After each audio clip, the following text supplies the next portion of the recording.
Hello everyone, it is Joe here from Omnipoke, the channel that brings you guys everything Pokemon. If you're looking for PTCGO codes, including the stuff from Evolving Skies, make sure you can go ahead and check out the Potown store. You can get a 5% discount on your order using that code Omnipoke. For today's video, we are going to be doing a re-review of the Evolving Skies set review. We've only just looked at the Fusion Strike stuff, so I thought it would be a good chance to look back at what we got right and wrong about Evolving Skies. What I will preface this with is that it combined a new set coming out as well as a rotation. Always more difficult to try and judge these things on obviously when we get a whole heap of cards leave the format at the same time as a new set coming in. So it is one of the most challenging times to do a review. But regardless, there's enough excuses out of the way. Let's start looking at how we did. So we'll zip through the obvious ones and we'll talk about the more interesting ones, as well as talking about how they're going to be changing going forward as we now know the stuff from Fusion Strike. So yeah, a couple easy one-star supporters to start things off. Then we have Raihan, pretty interesting supporter. Ended up going into a plethora of decks actually. Victini was one of them alongside Altaria, which we sort of identified. Didn't really expect a quad Victini deck to come out of this format. We were expecting a few other Victini builds, but that's interesting. It did find its way into Urshifu, although it actually has recently, thanks to Tord, come out in place of Melanie builds of Urshifu. That's a very recent development. But it did find its way even into the likes of Dragapult, the likes of Leafeon, to give you some Crushing Hammer protection. As this format has got on, that's become more and more important. So Raihan is nice just for these 2 energy attacking VMAXs. So we'll bump up to 4 stars as like a sometimes one of, not guaranteed one of, admittedly, but it's in a variety of decks. So yeah, slightly overperforming from what we expected. And as you can see on the slide, it's because we had shady dealings that can cherry pick it at the right moment. Going forward, I don't think it's good enough in the quad Genesect deck, but it could be a one of, because you already have a lesser Sparkle for acceleration and the Saucers.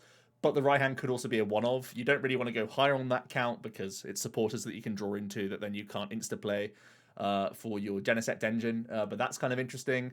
I don't think there's any new VMAX decks that want to play it. Mew doesn't necessarily need this, and the other VMAXs of the set don't really require Raihan, so it's only really like remaining in the decks that are already pre-existing, but yeah, still a reasonable card for sure. Zinnia's Resolve we've kind of overestimated. Right now, Galarian Moltres has fallen off a cliff from where it started pre-rotation, where we saw it being very, very useful, where we had Viridian at the time, of course, and we were expecting Zinnia's to keep Moltres relevant and give us more discard synergy cards. That never really came to fruition. It wasn't even a one-of in the Shady Dealing builds, despite us having wide boards. Oftentimes people were just trying to jam that Marnie turn to disrupt, which is quite interesting. And Rayquaza was obviously a deck that flopped from this set, so of the new decks of the format, ones that would consider Zinnia, it would only really be like Bolton decks, and I don't expect those to place very highly. But that said, Fusion Strike is another archetype, you know, the Mew and the Genesect decks that will go wide naturally.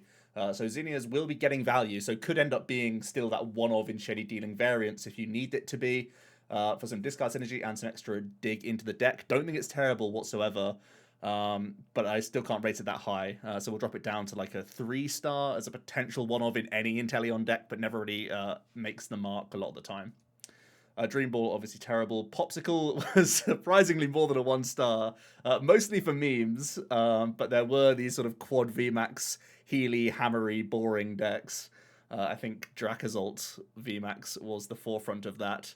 So if you really want to give this card a 2-star just for really showing that the format went down a sniping route and that sitting one Pokemon active just with a ton of healing cards, Popsicle included, you could get away with that as a strategy against certain archetypes. But we all know this card is like terrible, but somehow still played just because of boredom in the format, I think, for the online scene. Rescue Trolley was also more than a 1-star card. It did feature in the Rapid Strike Malamar decks, which are very low tier, but it also featured in like some builds of Control, so it's still super niche. And you know, as you can see here, we were expecting it to be a niche card at best, but I would give it a 2-star for its consideration. There was also the Cramorant Arrokuda, interesting revival of that archetype thanks to Trolle. Going forward, I'm expecting Mill to be better, and Trolley could be an abuser of this sort of card because you want to recover your Cinccino's, your Mincinos, your Zoruas, those sorts of pieces. So I could consider that. Are there any other archetypes that I really think about in the new set that could use a Trolley? Not particularly. So yeah, still in that sort of 2-star realm, waiting for this to be cracked really with some single prize archetypes that, you know, is yet to gather enough support to really make the most out of it. Oh, one thing to note actually, there is the Serena deck that could try and use this, and I actually play 4 copies in Serena. I believe that's probably going to be a mid-tier archetype at best, so maybe Trolley goes up in stock that little bit more as well. Swap Cups is terrible. Toy Catcher is obviously terrible in this format, but it's got the highlight reel moment of going alongside the big stocks now from the Greedent VMAX. So yeah, keep an eye out for that combo. Vigor Shak was only really played in like Sanders Corviknight stall, so I'm not going to give it any bonus points for that. The gloves were terrible. The scroll was terrible. Elemental Badge probably goes up to that 4-star.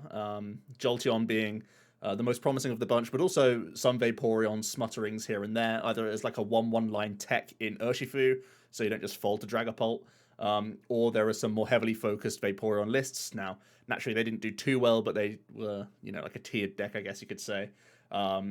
So, yeah, Jolteon being a very, very good deck in the format. Not many of us saw this coming because, you know, everyone expected Rapid Strike to be one of the most popular decks. And as the format's gone on, Jolteon has sort of faded from that top tier to like a slightly lower tier. But still obviously very good just because it punishes other Inteleon engines. But yeah, Jolteon really shone early weeks of Evolving Skies format. It was very, very powerful and was getting a lot of results behind it as just a very good Cheryl deck. So yeah, Elemental Badge up to that 4-star for that rating. The other scroll is terrible. Full Face Shield is terrible. Sun and Moon Badge is terrible. Ribbon Badge it saw play in the early renditions of Sylveon, but then it fell out of favor, so we'll stick with the 2-star rating. But Sylveon overperformed our expectations. Snowleaf Badge is an interesting one.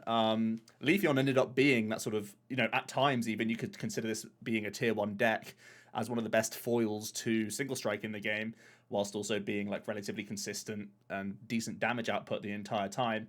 But there's never been enough Victini for us to really warrant Snowleaf Badge, and we normally rely on Tool Jammer anyway because there's so much Air Balloon in the format.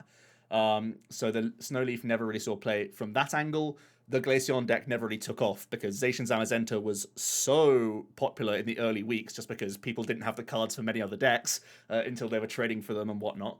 So Glaceon was like never had a look in. There was so much path decks as well that the Crystal Veil ability, the benefit of the Glaceon, never really came to fruition. So yeah, we'll drop Snowleaf all the way down to a 2-star because sometimes it was put into Leafeon builds just if you expected Victini hammers, but that's really about it.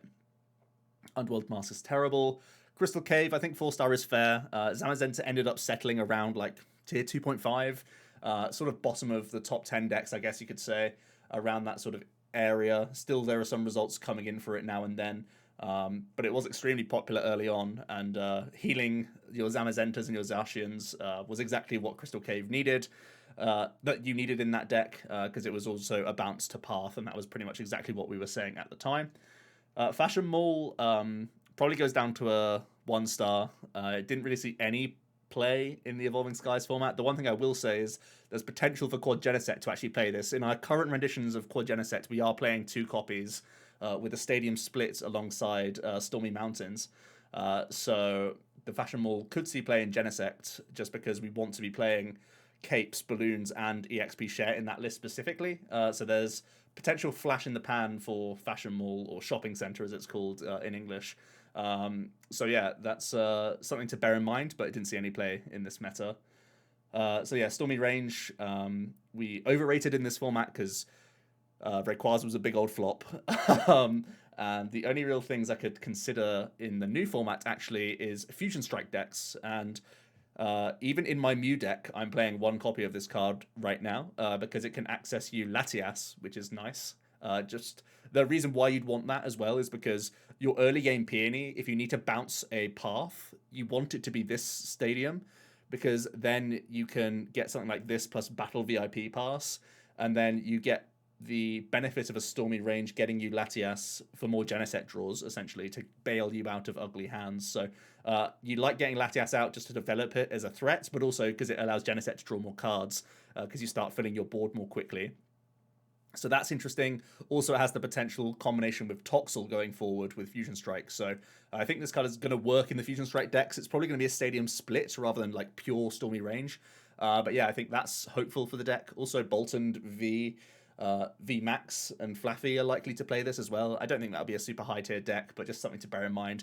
I think this is going to probably live up to that sort of 4-star expectation, but not because of Rayquaza. Rayquaza ended up doing very badly. Treasure Energy is terrible. So onto the V and V Maxes. We got Leafeon more or less pretty spot on. You can see all the combinations that we were saying that we liked with the Leafeon. Grinning Sails just being a really nice ability in general, and it was always that foil to Umbreon. I remember our initial tier list of Evolving Skies, we put Leafeon, I think we just put it at tier 2, saying that it could push into those echelons if Single Strike did the business. That's like exactly what happened, so we pretty much nailed Leafeon.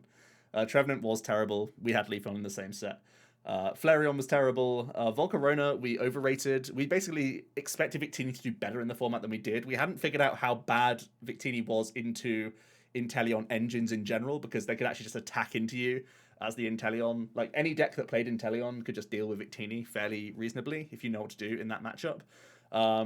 But we expected Victini to succeed, and we were sort of hedging at this point that there was potential for like a really high energy counter Volcarona kind of build. And ironically, the only play this is seen is alongside the Celebrations like Kyogre deck, right, where you play a silly amount of energy cards. But in Expanded, it's doing really, really well. So I'm glad we identified like the potential here. But it wasn't really unlocked in Standard too much. So we'll drop this down to that 1/2 star. If you call the Kyogre deck like more than Mimi fun, you can give it the 2-star. But yeah, Volcarona was, I want to say, close, and is certainly a decent card. So we'll earmark it for future. Nothing from Fusion Strike makes me think it'll be stronger, but it's one of these cards that we just have in the binder lying in wait, really.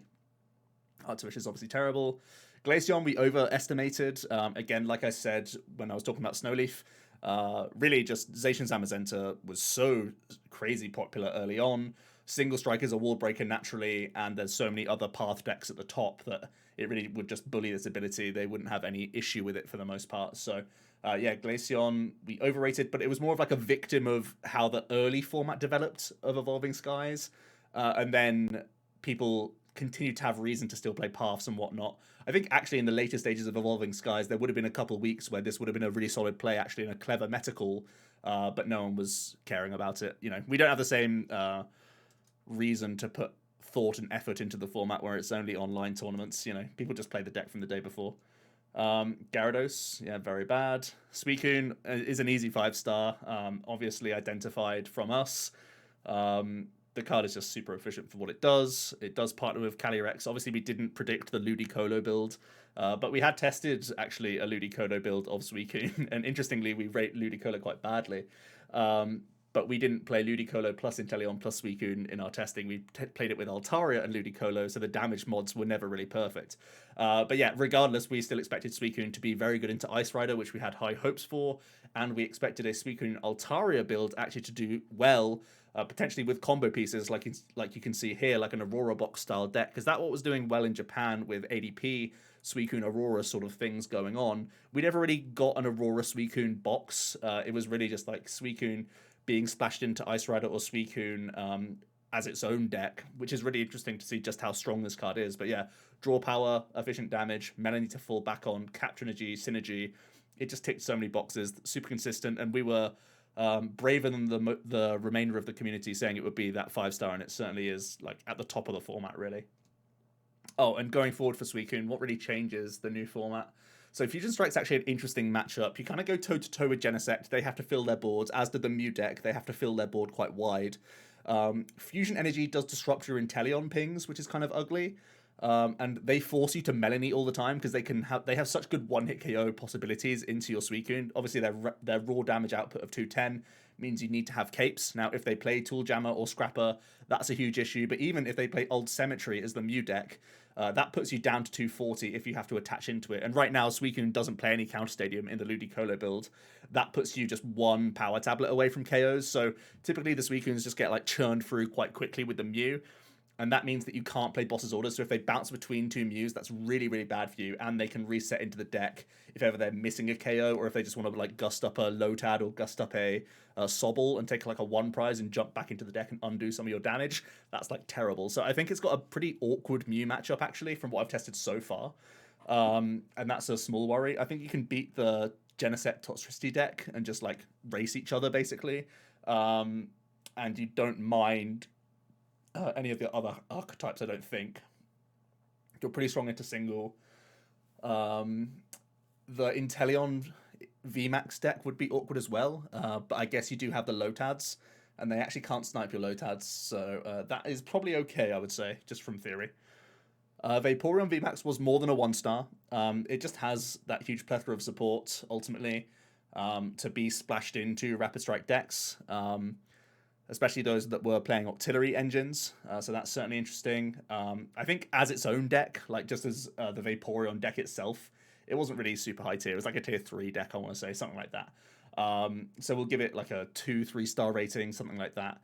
But really, it just shows how ridiculous an Inteleon engine was in this format, really. Artazot had its highlight reel with Lucky Ice Pot, but I'm not going to give it too much more credit than that. If you want to be generous, you can call it 2-star, but yeah, pretty memey overall. Jolteon VMAX, again, we basically really respected the card, gave it a 3-star rating, never expecting it to do too much more just because of that weakness in the bottom corner.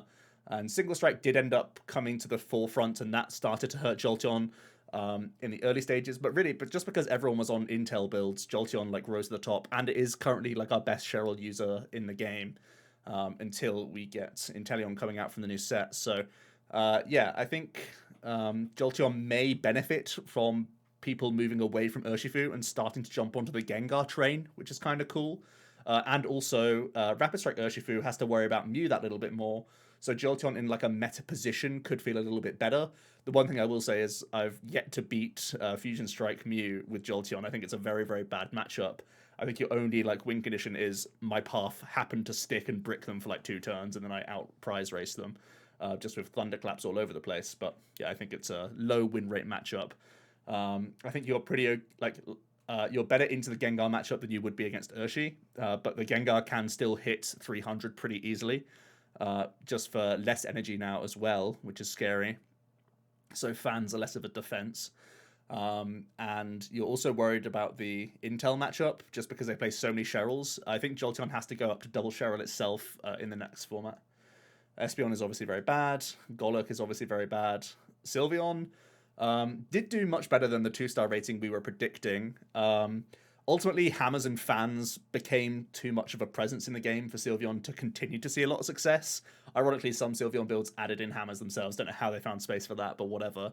And yeah, I think this is just really a weakness type coverage box that still played an element of Urshifu, which is kind of interesting. We eventually gained from Celebrations the Psychic Zacian V that was an option to accelerate for us here and there. Some people played Leafeon V for acceleration, those sorts of things. A Moltres package as well to really cover all bases for attachments. So we'll jump this up to a 3-star. I think it was such a like short-lived couple of weeks where Sylveon did well. Then everyone was like, oh, there are easy ways to beat this. We'll just add in like a couple tech cards and insta-win Sylveon. So I don't think it was actually like a super good deck. It just had like a really brief stint where it surprised a few people, basically, which is kind of cool and good for Sylveon. But yeah, not super consistent overall. Lycanroc was bad. Just wanted to get the sniper meme on the slide, really. And Medicham seriously underperformed, actually. Urshifu had a really rough like initial month in the Evolving Skies format. And Medicham didn't really change any of its matchups too much. It just gave you like an out, really, when you were a little bit low on damage. There were some Ice Riders that played it just because that Melanie synergy. So we were pretty much bang on the sort of homes for Medicham. But it wasn't really enough to swing matchups like that were disadvantageous into your favor. So ultimately, it's just like not worth the card slot in the end. That may continue to be the case, but I'm not 100%. Also, Inteleon pings gets worse because there's just fusion energy everywhere that stops you pinging what you want to ping. So I think Medicham is more likely to be out of Urshifu than in it right now. So we'll drop it down to like a 2-star as like an optional one-off that is probably not correct right now. Garbodor's terrible. Umbreon is the most obvious 5-star you'll ever see, right? The type coverage was very good and was one of the reasons why Shadow Rider really had a fall from grace and a big dip. And the rise of Dragapult actually was a huge surprise for Single Strike and a big reason why it maintained its status at the higher echelons here, actually, by having good type coverage against Dragapult. When most of us were expecting it to be the answer to Shadow Rider, it was actually Pult that you were trying to bully here with the Umbreon, whilst just having great turn 2 Gust Pressure, which allowed you to Impact Blow or Moonlight Blade for KOs in the opening stages, or Max Arc even, or Max Darkness as it is in our English set. So yeah, Umbreon, crazy good card. I think Single Strike, even with Gengar, will continue to play Umbreon. So yeah, very good going forward. And I also think, interestingly enough, Leafeon looks worse in the new set because it's bad into the Fusion Strike matchup and it's bad into the Gengar matchup because they play 4 Hiding Darks. So Umbreon feels safer against Leafeon.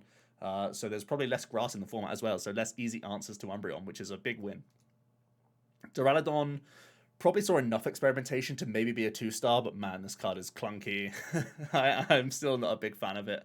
I just think, like, you know the synergies that you're going for here. You're going for, like, Bronzong Cheryl stuff. You're trying to play Zamazenta as well as this guy just to wall out certain decks. Yes, there's a ton of special energy in the format right now that you can simply put Skyscraper into play and win sometimes, but there are Shred Attackers right now. Mew's a Shred Attacker going forward as well. So I can't foresee this seeing much more play than Highlight Reel moments. If you pick the right tournament, maybe you can spike it and win. But I wouldn't expect much from the archetype going forward, especially, well, possibly if Gengar replaces Urshifu altogether, there's less wall breaking in the game. But yeah, I still think it's a risky play going forward and probably not ever better than a 2-star right now. Noivern was played with like Sableye for some spread shenanigans. I think mostly Wheezing Inteleon overtook this sort of Sableye Noivern kind of thing. It's kind of like a 1-week wonder style card, so we'll stick with the 1-star rating, I think. Rayquaza V&V greatly overestimated how this would perform. There were a lot more path decks than expected. Like, Jolteon sort of came out of nowhere, and Dragapult's popularity sort of came out of nowhere. These were both quad path decks for like a good amount of time. And there was reason to continue to play Path in the format, so that really just meant that this was super clunky. If you ever couldn't bounce Stadium, you just lost immediately. You were super fragile in the opening stages because you needed multiple stage 1s, and relying on roads instead of draw supporters was also risky. So yeah, the 1-hit KO potential was there, but typically, like, it wasn't even that good with the amount of like 2-prize attacking decks out there as well, because Single Strike could remain 2-prize when it needed to. Suicune was able to remain 2-prize the entire time, so the big burst damage that you had was just like pointless anyway. You just end up losing a race regardless. So yeah, we'll drop this down to probably 2 stars because I still think it's got enough experimentation and enough like power behind it to still see play at some point in the game. And interestingly enough, the Fusion Strike deck, as dangerous as the Fusion Strike deck is, having some O-hit code potential in the format will be relevant at some point. So I'm not going to completely write off Rayquaza like forever. There'll be times where we need O-hit code potential in the game. So keep an eye out for Ray. But yeah, right now, very, very weak. I will still foresee a lot of path in the future set because Fusion Strike is also super ability reliant. So that's one of our best defenses. So yeah, that's a problem for Ray. Eldegoss, I mean, it saw experimentation with the Drago, but it was never really that good of a deck. So, I mean, the experimentation is a 2, possibly. But yeah, we were pretty much on the mark of where we wanted to see this see play. There's potential for this to be a backup for you to help you get more energies with Rapid Shooter, the new Inteleon, but I'm pretty sure you just play Training Court on a like handful of water and don't completely warp your deck around Eldegoss. So I don't foresee it seeing too much more play. Jumpluff is bad. Kroganal is the highlight reel that allowed the Kyogre Celebration deck to work. But other than that, it's trash.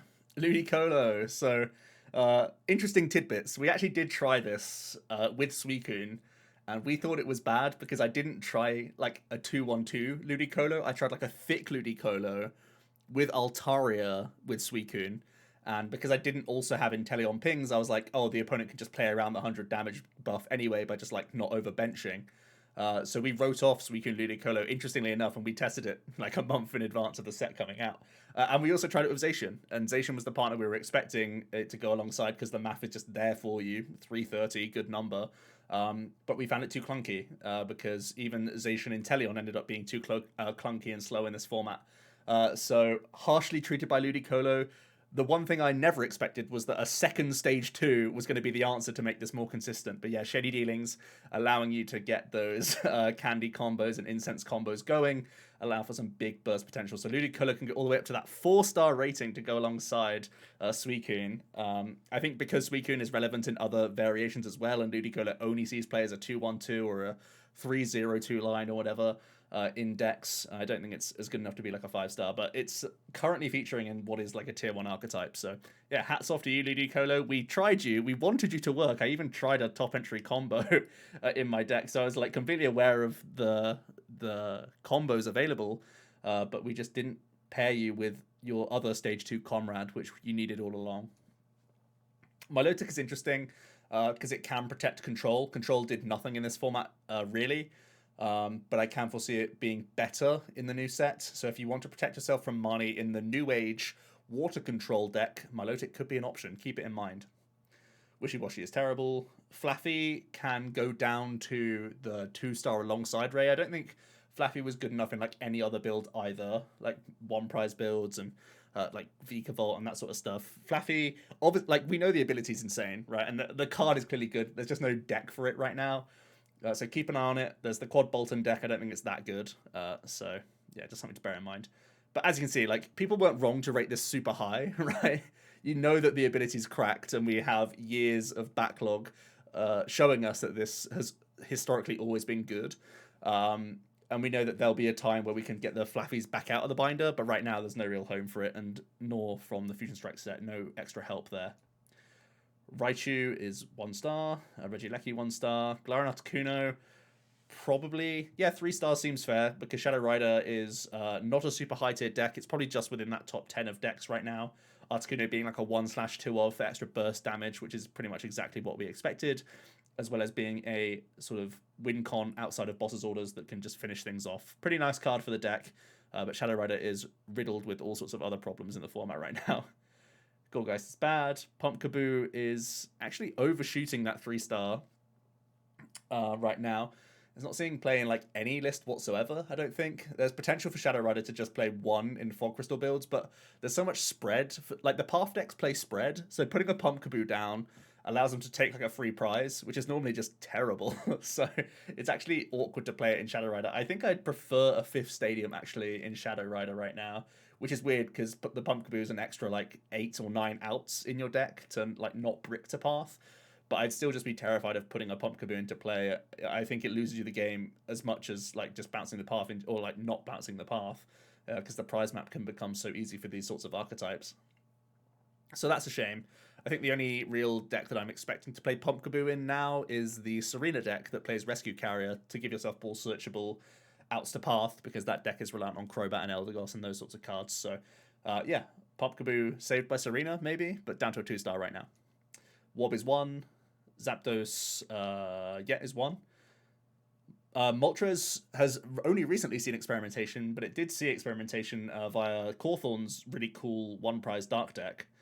So we'll give it 2-star for the nod for that, because I think that deck is sweet. But yeah, I was basically saying, where's the home for this card? And it took making a brand new archetypes after like 2 months of testing this format to come out of the woodwork from Cawthorn's brain, which works very differently to most people's. He has a galaxy-sized brain. Thievul is bad. Zoroark was indeed the 1-star for this format, but we were obviously terrified of this card, and I think I'm starting to test with Zoroark now in the Fusion Strike meta with the Water Boys, so keep an eye out for it. I think it has a ton of potential that will start coming to fruition soon. Altaria we overestimated in this format. Interestingly enough, I was testing a ton of Altaria engines for the release of the set. I was expecting it to go alongside Suicune as like a brand new package. I was expecting it to go alongside a Rangaroo in a number of decks as well. Even in things like Zacian. I was trying a Turbo Zacian with Guru Altaria, I remember, because the pivot of Altaria being a free retreater was something I really liked. So yeah, I was trying out Altaria. I think the amount of spread in the format just really pushed us away from this sort of approach, Swablu's being so fragile. So the early amounts of Dragapult in the game, the early Jolteon, really meant that you couldn't really cash in on an ability like this, and Suicune ended up just playing Inteleon anyway. And I think that's the biggest issue for Altaria. Like, putting supporters to the top is fine, but Drizzle puts them straight to hand for use, you know? So, yeah, pretty much just bullied out by Inteleon Engine being OP as heck.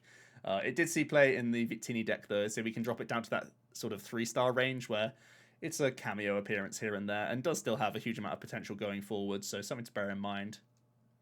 Appleton and Flapple. I ended up rating the Flapple a 3-star just because I thought there'd be a ton of abilities in play. And that was the case. There's a ton of Inteleon engines, and I thought it was potentially dangerous. But the biggest issue here was just Applin again. 40 hit points on Applin is just pointless when there's Dragapult around, so it just never really had a home. So yeah, that's unfortunate for Flapple. This is the first time I've overrated the 50 the Evil Admonition attack. Fun fact: the other times I've rated it 1-star, it's been super good. The first time that I've overrated Evil Admonition, and that's only because the hit points of the basic was too low. Kyurem's terrible. Regidrago, sure, the 2-star for experimentation, maybe even a 1-star. It was a very poor deck. And yeah, that's basically it. There's our summary. Overall for the trainers, slightly overrated Zinnia, underrated Raihan, overrated Snowleaf as an option, underrated Elemental. Pretty much everything else was more or less okay here. For V&V maxes, overrated the Glaceon, underrated Vaporeon and Jolteon, slightly underrated Sylveon. That's really about it. And overrated the Medicham. And then for the one prize stuff, I think overrating Altaria and overrating Flaff. Oh, and obviously we overrated Ray over here. So yeah, mostly overrating things this set overall. Maybe some underrating for the synergies with Vaporeon and Jolteon.